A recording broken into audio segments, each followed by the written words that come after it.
Welcome back to Sista Brunch, the podcast all about Black women and gender expansive people thriving in entertainment and media. We are now in our fourth season, you all. I can't believe this. We encourage you to go back and listen to our previous guests on Apple or Spotify, wherever you listen to your podcast. And we also want you to find ways to uplift and encourage these incredible women and gender expansive people that we have had in these last three seasons, as well as this incredible fourth season. Also, if you've got questions about the entertainment and media industries, we want to hear your voice, and we might actually play your voice on a future episode or on our social media. You can leave us a voicemail at 424-587-4870, and we can't wait to hear your questions and share them with our guests. We also want to share love for the listeners who leave us reviews. So this one is from Takeum, who says, yes, love this. Can't wait to hear more episodes. Informative and entertaining. Everyone should listen to this. We can't agree with you more, Takeum. And we appreciate that so much. We always say our podcast is by and about Black women and gender expansive people in the industry, but it's for everybody because it matters for you to listen to these incredible women's stories.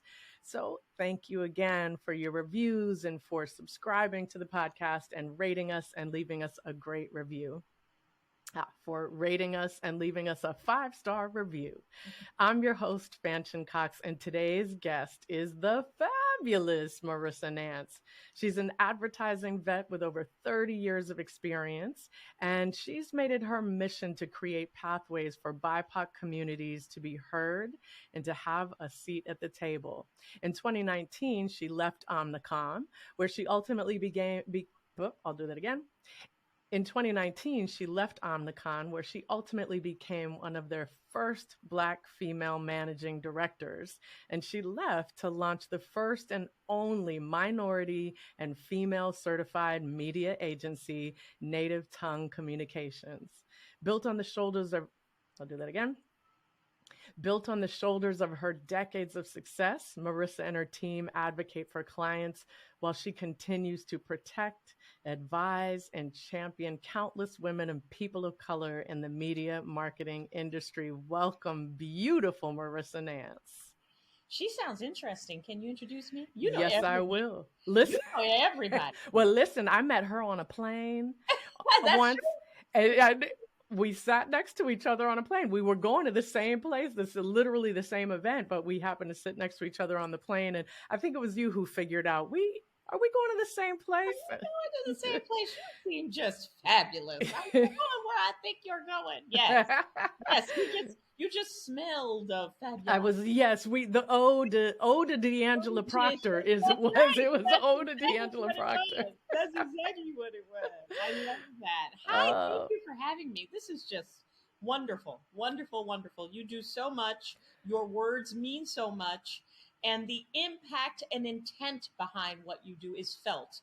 It's felt by so many. So I want to thank you. I want to start by saying thank you for me. Thank you for everyone. You are kicking butt and we appreciate you.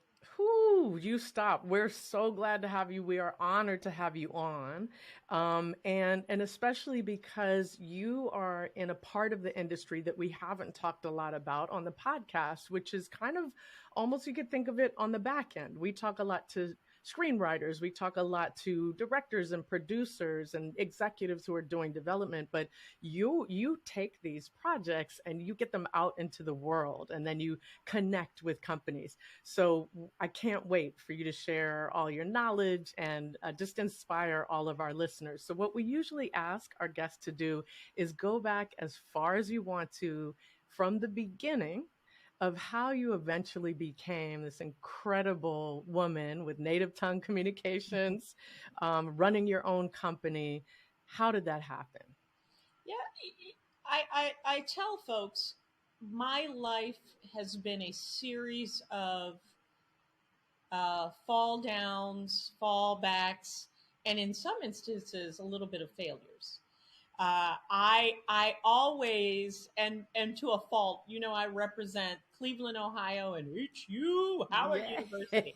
Go. And a lot of folks may not realize that Howard was not my first choice, but it is the beginning of all things almost for me. I mean, even my husband, I credit, if you go back far enough, to Howard University, but it was in a sense a fallback for me. I was very clear I wanted to go to NYU. I wanted to be a screenwriter and I wanted to go to NYU and I wanted to make films. And my father, may he rest in peace, said, I'm never sending you from Cleveland to New York by yourself. You can't do that. And I was a very spoiled daddy's girl. And I said, well, of course, he's going to let me do what I want to do. And he didn't. It came time to apply, and I kept waiting and waiting. And he wasn't going to pay for the application. He wasn't going to he wasn't going to support it. He was adamant and resolute in that fact. And the last available school that I had to apply to was Howard. They had the latest application date. And so I applied, and nothing against Howard. It was on the list. Wasn't on, and I could apply. And so the irony there is, I'm not going to tell my age, but it is something. And when I was at Howard, DC was known, the moniker was the murder capital of the world. Yep. So he wouldn't let me go to New York. I ended up in Washington, D.C., Chocolate City, which at the time, I mean, it was a significant time in Washington, D.C.'s history. And it changed the trajectory of my life in so many ways. The job I got in New York City after leaving Howard, I had the intention of taking a fellowship in writing. So I wanted to become a filmmaker, wanted to write movies. And I won a spot in a fellowship that was going to happen in Los Angeles. And about 4 months before graduation, 5 months, I got this letter, and a letter, literally typewritten letter, there's my age again, that said, we regret to inform you the fellowship had to be disbanded because the mentors were stealing the mentees' ideas and lost. It was writers of color, and not a lot has changed, huh?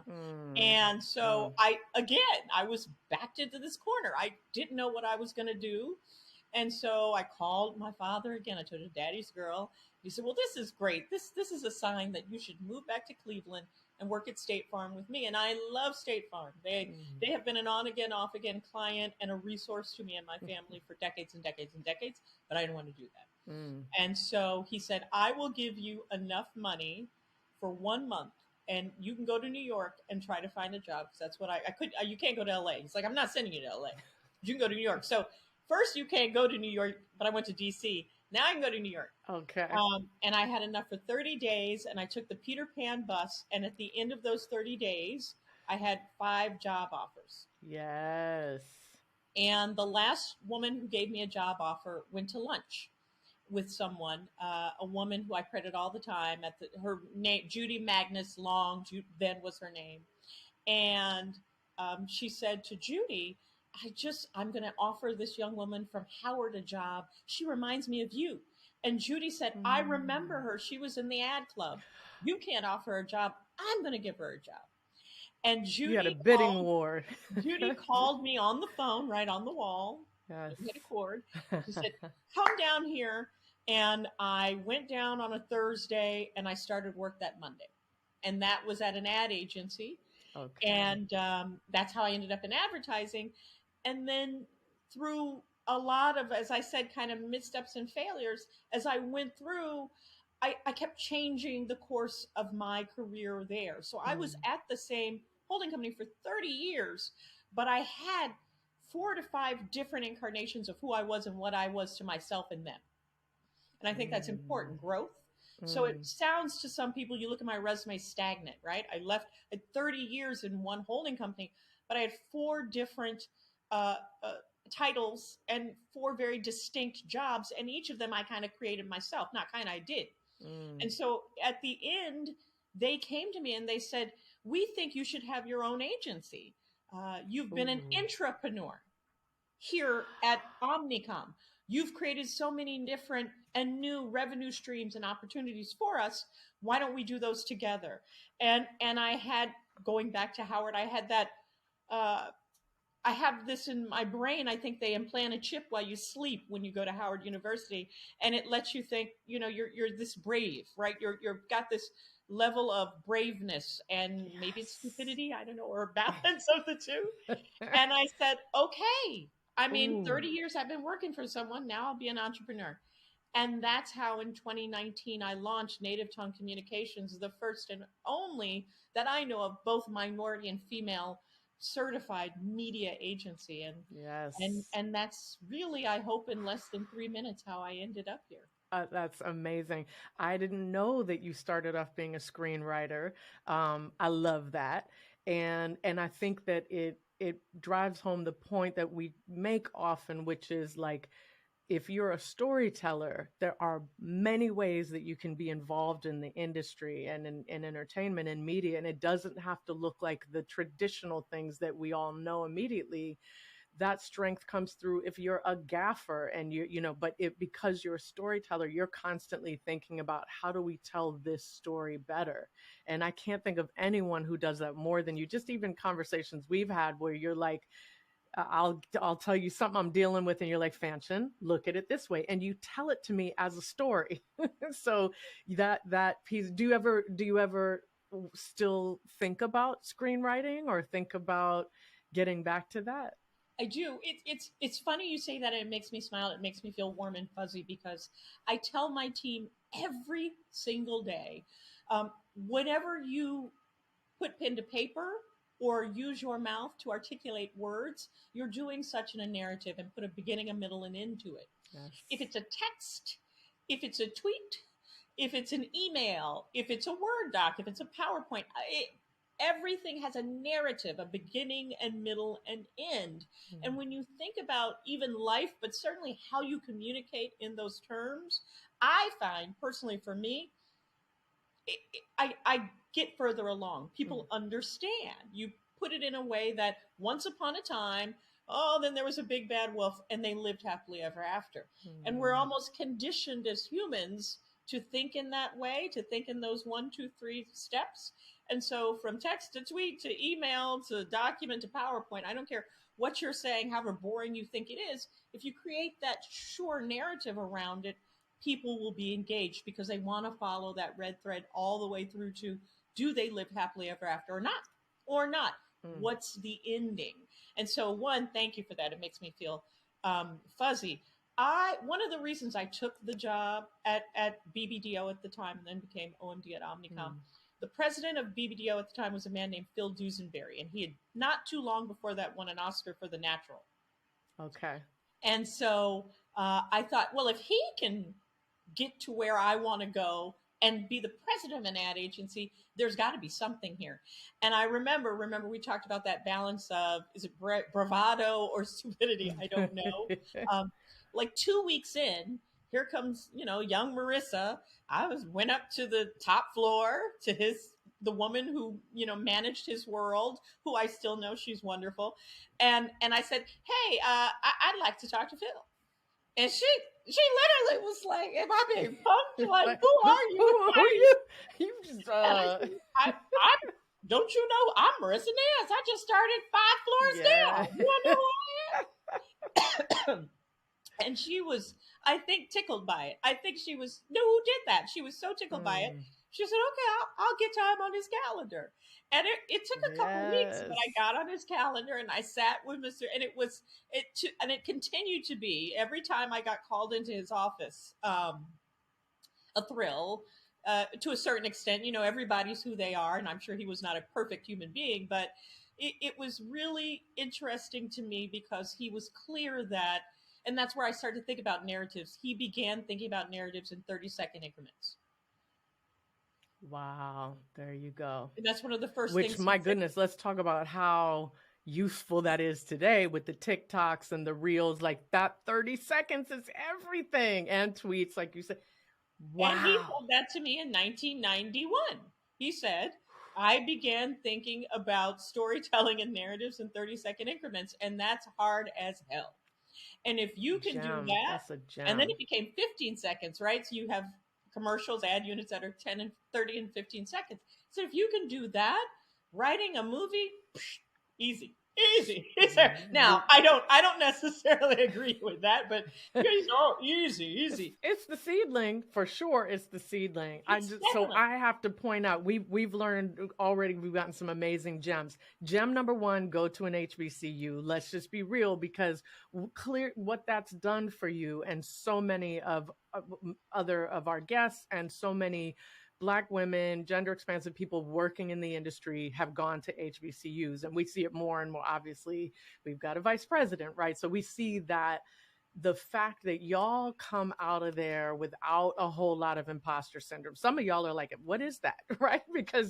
So it's this empowering way for you to feel like you coming out with agency, something that a lot of us Black folks don't. I mean, if you go to a PWI, you don't get it all, right? You get mostly like you don't belong, or you here because of your, because you just got here because of your identity. Incredible important lesson number two is narrative. Everything is narrative, everything is a story. And then lesson number three, challenge yourself to tell that story in 30 seconds and 15 seconds, and then you golden. Marissa, you hit it. I've been TikToking and Instagramming and Twittering, since 1991, when he said I had to learn how to do this in 30 seconds or less. So what a gift. That's where the foundation of where I came from. I wanna flag something is so interesting you bring up, and please keep me on track. I could talk to you all day long. Oh, me too. But you brought up the HBCUs, and I nod my head and I bow down, and I feel blessed by God every day that I had my Howard experience. But it's interesting. I've been working with my nieces who are of college age now, not at HBCUs, and so I've also begun to think about what is that missing element in the recipe. Right? You can make a recipe and it calls for chives, and you put in green onions instead, and they're not quite the same, and you can taste that, right? There's a little on the top, right? Paprika versus, Creole seasoning. Who knows? And community, you touched on it, and I feel like it's that sense of community. Because of that, you then build on a foundation, you create the strength, you create the perseverance, because you have that community to back you up when you are. And I tell people this all the time. I say the title of my memoir would be The Only Chip in the Cookie, because I spent 30 years pretty much as a chip.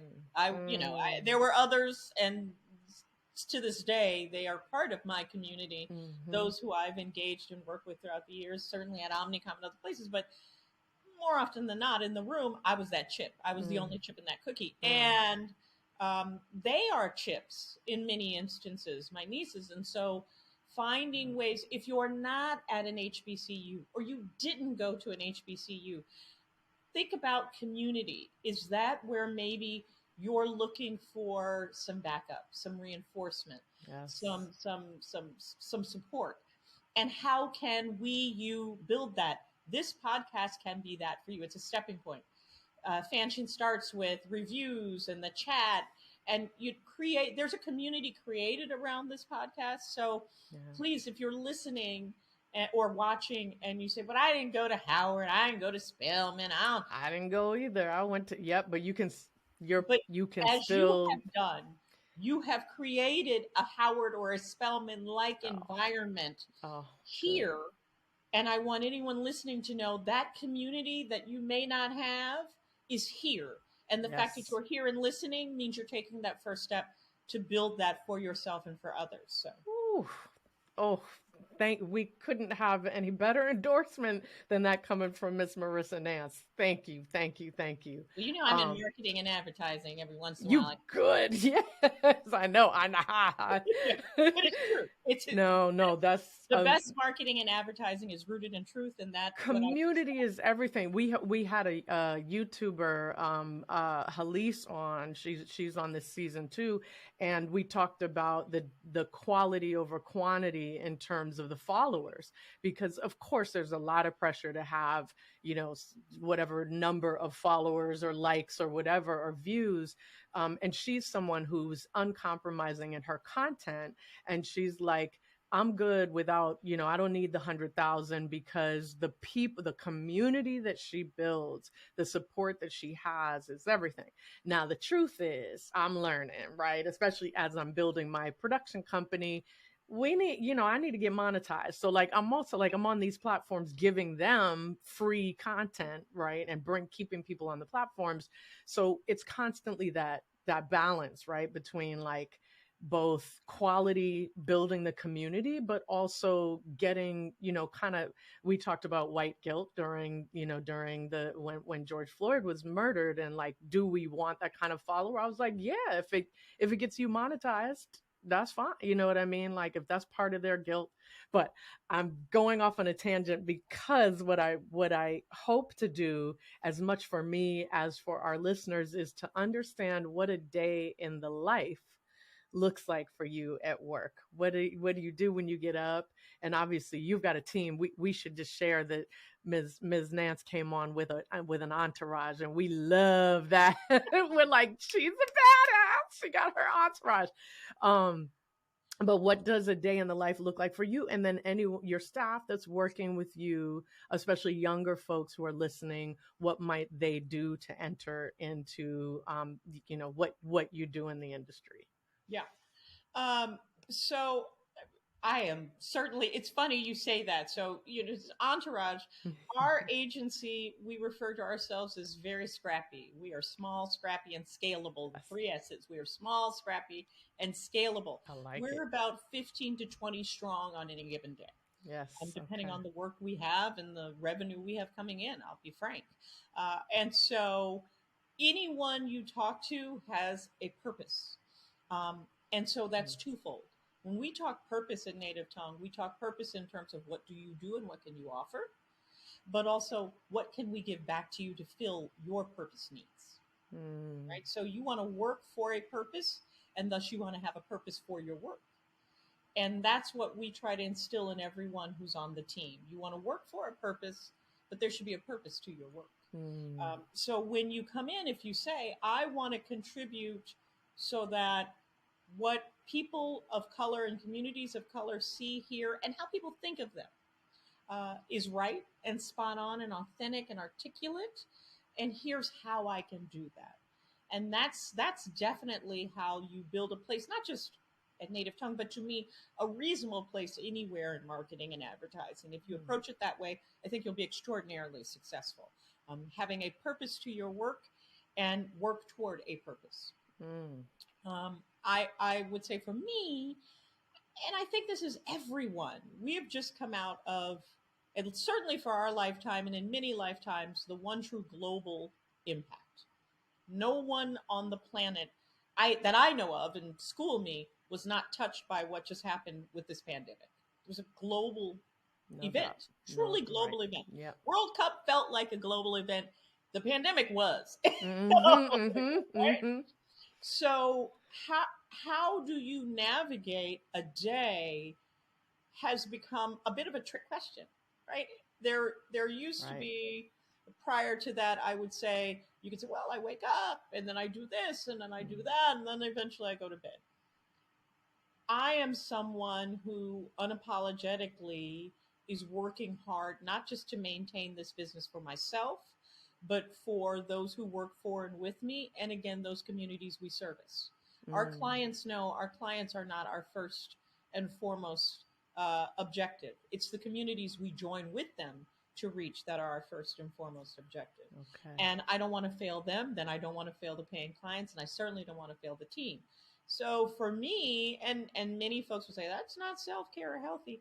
My life has become a different clock. 24 hours for me is very different than 24 hours for someone else. And that's fine. It has to be what it needs to be when it needs to be that. So I oftentimes find myself looking at that pie and figuring out how to divide it and win. There are a few things I hold true for myself. I do try to stay somewhat healthy. Fanch and you and I were just talking before we started about my 100-year-old grandmother, and I just left her, and her spirit and her purpose helps drive her, and she tries to eat and stay and live healthy.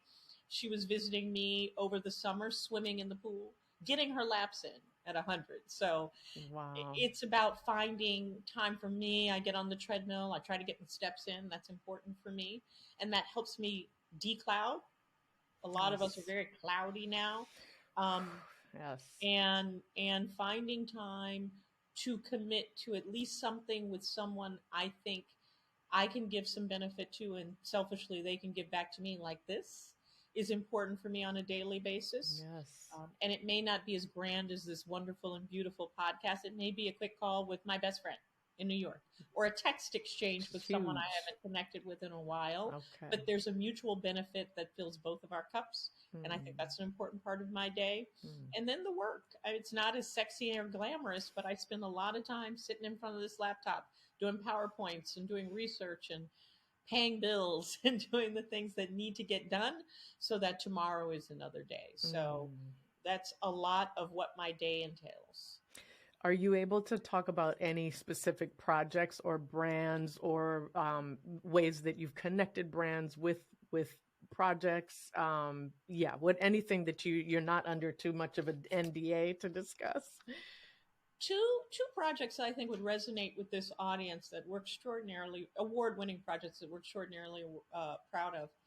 Back in 2020, actually back in 2019, we created something on behalf of our Clorox clients with Essence Magazine or Essence Communications, called the Build Your Legacy Project. And as I was striving to become a Black female entrepreneur, something new to me after 30 years of work, I began to do research. I wanted to know more about my community. See, it all ties back. Mm-hmm. And what I realized is, and can be summed up, that Black female entrepreneurs, they are the largest group of entrepreneurs, growing group of entrepreneurs, and the very least supported and funded out of Mm-hmm. anybody. Mm-hmm. And that's shameful. Yep. What could I do in what I have and the resources available to me to help change that? And so we created the Build Your Legacy Project. And it was the very first grant or award specifically and only for a person identifying as a Black female. There have been many grants for Black people. Mm-hmm. There are many grants for women. There had never been a grant specifically for a Black female. And someone may say, no, what about this? And forgive me, that I know of, and certainly corporate funded. Mm-hmm. And so Clorox funded it, and it wasn't just 5,000, it wasn't 10,000. I say wasn't, is, it's $100,000. I mean, that's game changing. Game That's changer. That's operational budget for a small business, right? Unabashedly will tell you it is a life changing amount. We developed this on behalf of Clorox at the end of 2019 with the intention to launch at the beginning of 2020, and you know what happened in 2020. Mm-hmm. Mm-hmm. All the more, I don't think there's ever a mistake for what happens. I believe that there are higher powers driving and guiding. Mm-hmm. And the fact that we were able in 2020 of all years to have committed, because so many budgets fell apart. This budget was sacred. And I want to give a big shout out to Clorox. I want to give a big shout out to Pine Sol and Clorox. This budget, hear me say, it was sacred to them. And they maintained throughout what we all went through in 2020, that $100,000 grant and all that went in around it. And we were able to award that. And we had more than 500, 600 applicants. And some of the stories, and I get a little emotional, one woman wrote and she said, this isn't life-changing, this is life-saving, literally. I don't know that I would survive. I'm sick. We have COVID. I've already lost members of my family. I am alone. This is life. It's not life-changing, it's life-saving. And so it was wonderful to win awards and be acknowledged, but that you take home. That's right? The purpose. That is when you talked about that purpose. That's the purpose. You take home. That is it. Another project, so that's one extraordinarily proud of and happy to have created and worked with and partnered with Clorox on. Another project we're currently working on is called the Armstrong Project. This is a little cuter, maybe not quite as Peanuts. Snoopy is a client, which is very fun. I love it. And Franklin Armstrong is the African-American peanut. We all love Franklin. We love Franklin. And how do we reinforce the commitment and purpose behind Franklin and what he can mean to others and us in our community? And so, again, you do some research. And I want to note we talk a lot about screenwriting and being creative and the qualitative traits one needs. It's a balance, it's quantitative too. In what I do, I have to, even though I don't like numbers and Excel sheets, I have to do the research, I have to find the statistics, I have to find the rationale behind what makes it important. And what we realized is, as of then and today, there are still less than 4% of all animators and illustrators are Black. Yet you've got hundreds of thousands of millions of young Black children engaging with the content that is being created. Absolutely. Not seeing themselves, and if they do see themselves, not seeing themselves mirrored in a way that's going to create a positive impact. Franklin can and will and does do that. And so we created the Armstrong Project, and it is a 6-figure endowment. It's not a donation, it is an endowment to Howard University and Hampton University, so that we can encourage, through scholarship, through mentorship, and through work study, young people to look at animation and illustration as a major, as something they can get into in college. And we've seen a double-digit increase in applications. Yes. I can say this is airing in a few months, so I think I can say, and if not, then I'll just be in trouble. We did so well. Not only have we seen that double digit, we had our first 2 winners, a winner from Hampton and a winner from Howard. And the program has done such incredible numbers and made such an incredible impact. A retail partner approached Peanuts and said, next summer, we want to have an Armstrong project in our stores. And so those 2 winners got to help design merchandise and collateral that is going to go in arguably one of the leading retailer in the United States. And we will have the Armstrong Project there. And everything you buy, a portion of that will be donated back to these schools so that we can encourage it. So it's self-fulfilling. So that is very also fulfilling for me. Self-fulfilling for the endowment, but fulfilling for me in being able to create something like that with our partners at Peanuts, who are extraordinary, and see it come to life and see it make a difference. So. Oh my goodness. I'll quickly plug one of our episodes from season 3 with Taylor K. Shaw. She's the young woman who created Black Women Animate Studios. So this is a great, connection both to a previous episode, somebody who didn't grow up seeing herself in animation and was like, we need to do something about this. And she created her own. And I just love that. And speaking of roles that didn't lose but gained during the pandemic was illustration, animation, because you were recording it from a studio. You didn't have to write all the production. So many video productions shut down. Animation grew exponentially during that time. So, oh my goodness, I love it. Okay, I know you are a busy woman, so I'm gonna add a couple more questions in and let you go. But so we like to share either salary that you're comfortable with, the kind of income that one can make at entry level, kind of after a few years, and to where you are. And it can be obviously ballparks. And also, most importantly, what are some tips on negotiating the rates, the salary? Because of course, as you said, we don't get funded. So what can we do to at least make sure we're being paid what is fair for us? Yeah, I can tell you now. So in the impetus and launch of my agency, the backstory of the agency, what I will add to it is that in the end, we actually ended up launching very unilaterally, autonomously. We did not launch in partnership.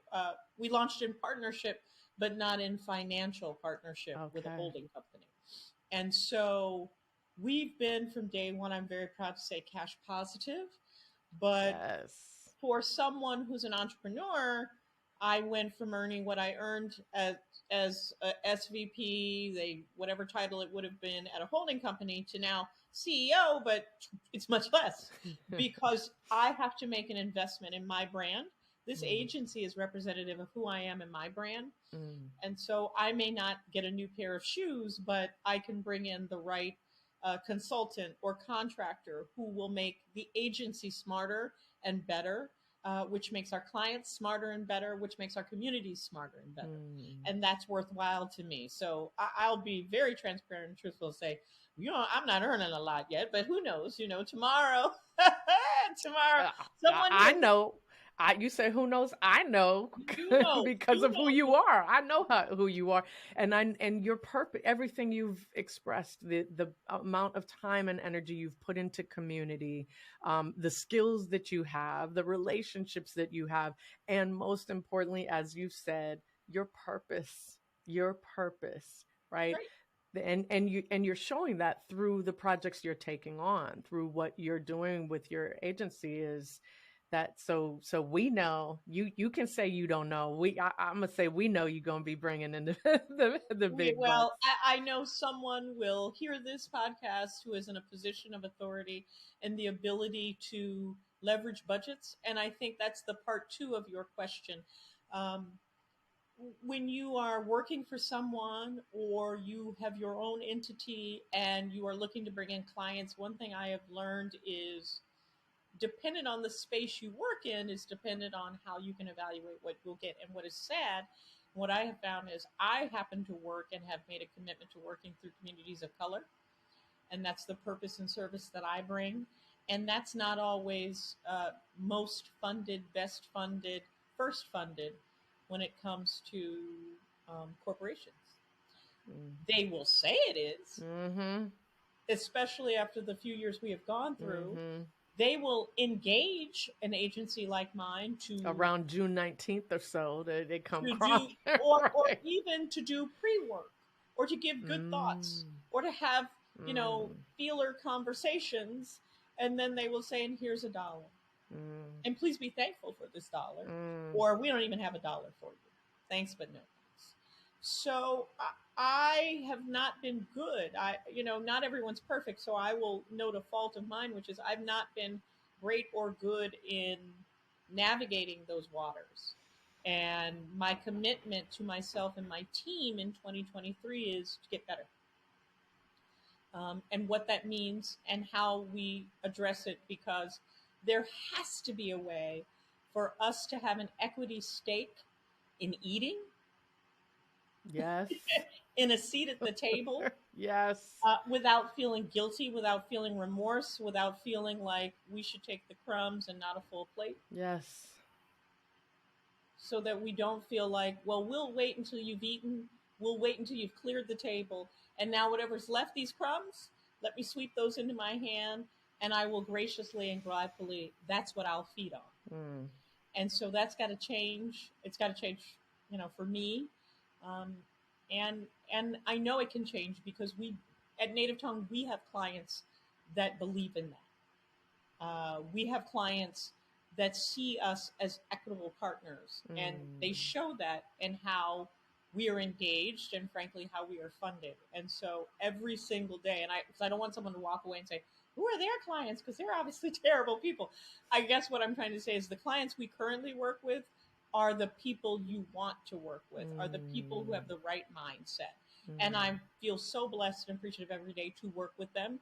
And I want to find more of those clients. It's the clients we haven't worked with who've done things like, we'd love to get your mindset, we'd love to get your ideas, now goodbye.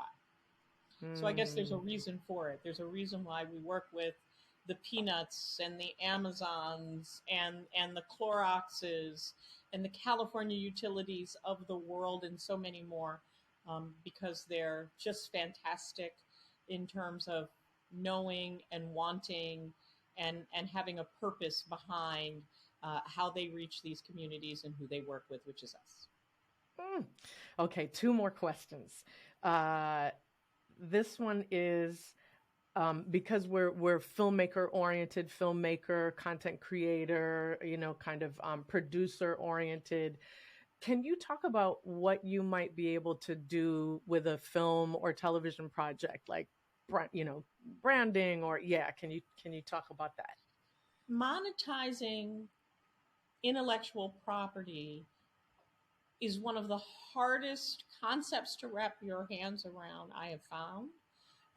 But once you get the hang of it, it's actually, I won't say easy, but a relatable and exciting to me way to earn a living. So when I was at Omnicom and when I spent my 30 years, I focused myself in what they call branded entertainment. And I will, again, unabashedly, that's my new thing for 2023. I will say, and I've been told, I probably in the top, there are maybe 6 people in the world who do branded entertainment or native content better than I do, period. Um, I'm really good at it. But are they Black women?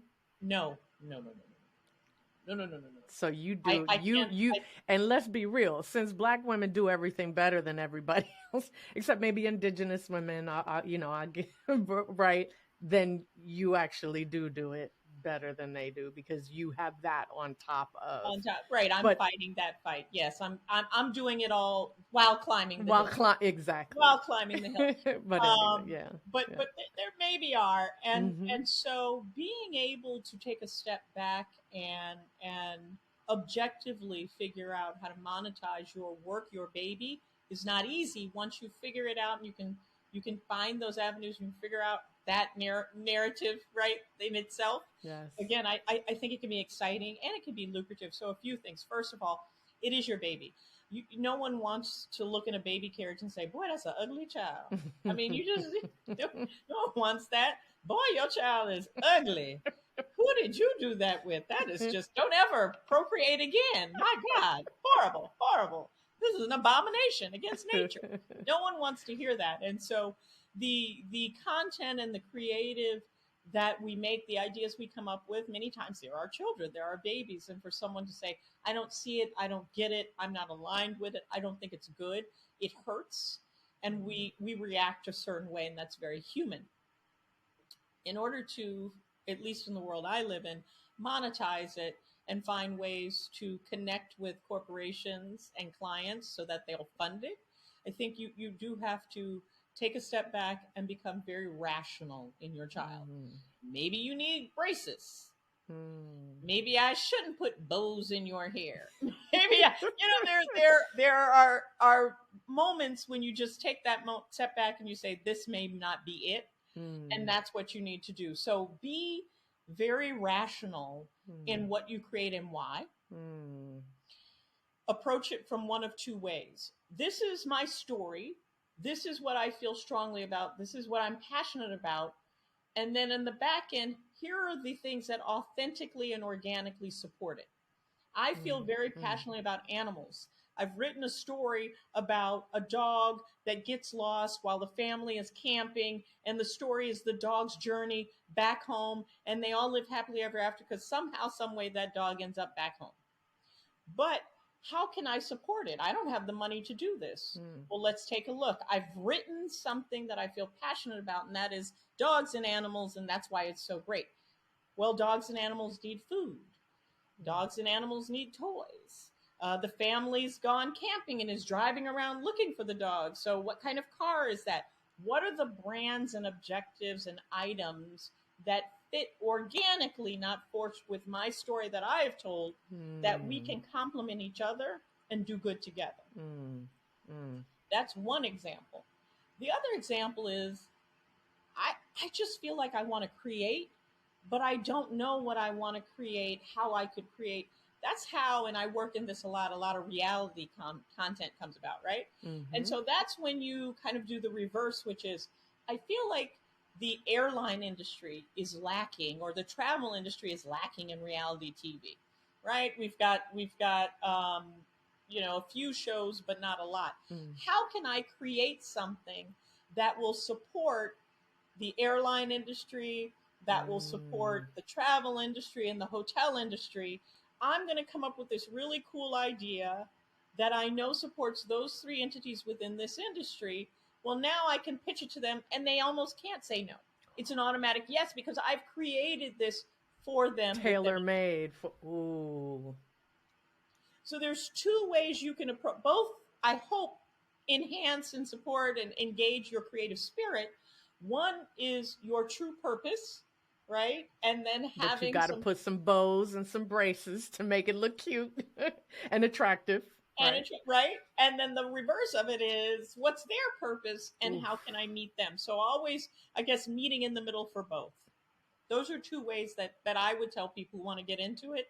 You will make money. If you do those things, someone will give you $1. Ooh, let's talk about the gems you just dropped. Oh my goodness. I feel like we gonna make some online courses with you and we gonna do a whole thing. Okay. What a good idea. What a good idea. You should look. Oh, listen. Oh, I know why we might cut that out, Sonata. Okay, last question. Ooh, because Sonata was like, wrap this up. Oh, and that was 15 minutes ago, but she knows. I can just, all right. Our last question for now, and we will have you back on because we're just scratching the surface. You are sitting down to a Sista Brunch with young Marissa. What are you eating and what is she eating? What are you drinking and what is she drinking? And what do you tell her? Well, we're eating you know what? Here's the thing. Because she could afford maybe the extra 20 pounds she's not carrying what I'm carrying. So she is having probably a French toast and a pancake. Nice. Along with whatever else. Mm-hmm. Whereas I have eliminated the French toast and the pancake, but I can't give up the cheesy eggs and, some kind of salmon patty because that's just delicious. That's my favorite breakfast. Cheesy eggs and salmon patties. That's the way to go. I just would not have the biscuit or the pancake or the French toast with it. And then in terms of cocktailing, she would have had straight champagne or mimosa. I have evolved and I will have straight champagne or mimosa happily or gladly, but I will not turn away a Bloody Mary. I have developed a taste where I can have Bloody Marys too. I don't know if that's me maturing or getting older, but I'll have a good, tasty Bloody Mary. Nice. And what I would say to her is, please, 3 things. 1, shut your mouth.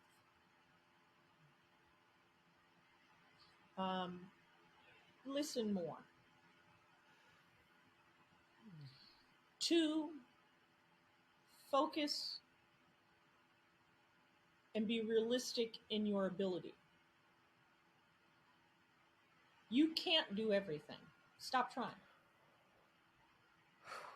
Okay. And 3, find joy. Find joy. Thank you so much, Marissa.